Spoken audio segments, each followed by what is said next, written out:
Hello there, Crime Recapped here. Today I will show you action, drama and music 2018 film called Bohemian Rhapsody. The film opens with preparations being made for the historic Live Aid concert in 1985.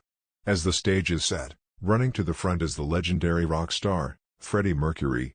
In a flashback to 1970, Freddie is seen working as a baggage handler at London's Heathrow Airport.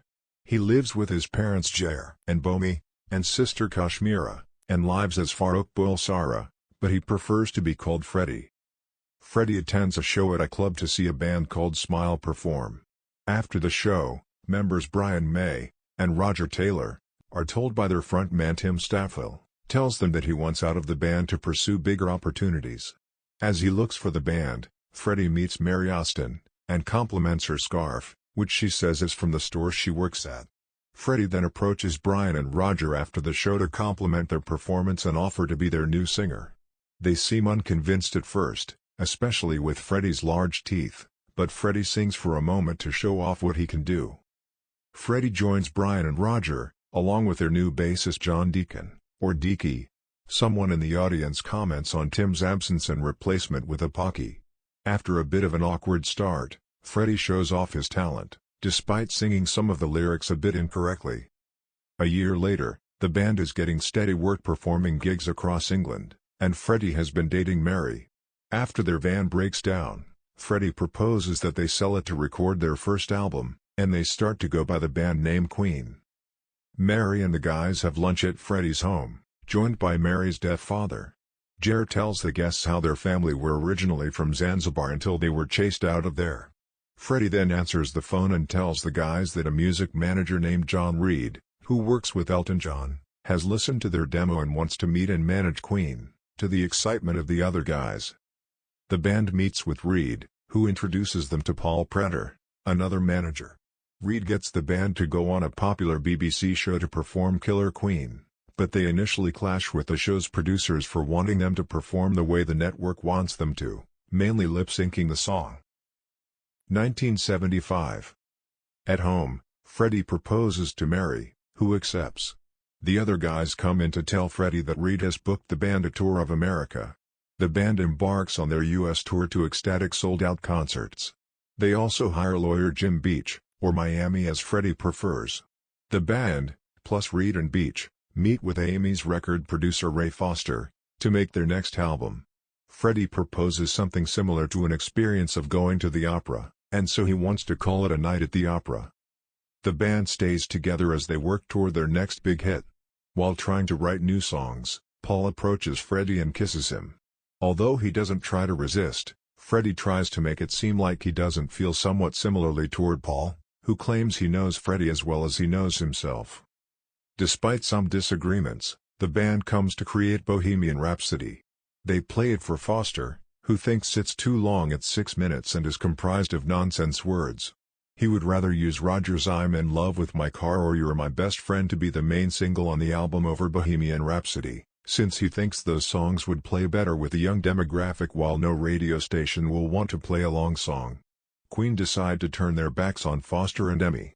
Freddie takes Bohemian Rhapsody to DJ Kenny Everett to play it for the very first time to the public.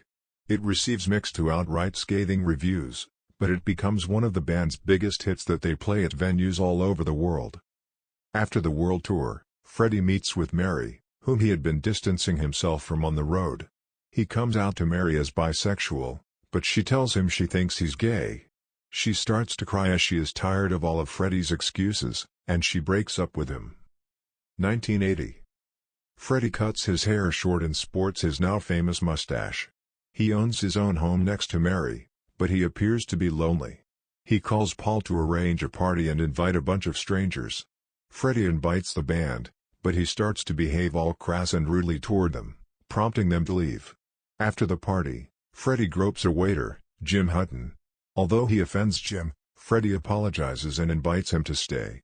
The two chat and share a kiss before Jim leaves, but he invites Freddie to find him after he's found himself. Brian comes up with a new song that he thinks will encourage the audience to perform along with the band, We Will Rock You. Sure enough, it becomes another smash hit. After one of Queen's performances, Paul approaches Reed and suggests that they try and get Freddie to go solo. Meanwhile, Freddie finds Mary with her new boyfriend David. On the way home from the show, Reed offers the solo deal to Freddie, but it only enrages him to even think about leaving the band, and Freddie fires Reed. Freddie's behavior gets worse as he shows up to rehearsals late and almost fights with Roger. However, for all that rancor, the band remains productive. They settle their arguments as Dickey creates a catchy new bass line that inspires a new hit, Another One Bites the Dust. The band goes to a press conference where reporters hound Freddie with questions about his sex life and orientation, due to ongoing rumors that he has been engaging in gay orgies. He appears too overwhelmed and dazed to properly answer questions when he is not being rude to the reporters. Queen then does a video for I Want to Break Free, which gets banned by MTV for featuring the group in drag. Later, Freddie tries to get in touch with Jim, but finds that there are a large number of Jim Huttons in the phone book. Freddie later confesses to the others that he signed a $4 million solo contract with CBS Records, which deeply upsets the others. As Freddie leaves, Brian tells Freddie that he needs them more than he realizes. 1984. Freddie moves to Munich, West Germany to record his solo album, Mr. Bad Guy. One night, he is visited by Mary, who says she is pregnant. She tries to convince Freddie to rejoin the band as they have been offered a spot to perform at the Live Aid benefit concert for Africa. Mary leaves, but Freddie confronts Paul about not telling him about Live Aid. He breaks up with Paul and demands that he never see him again. In retaliation, Paul goes on TV to discuss his sexual relations with Freddie.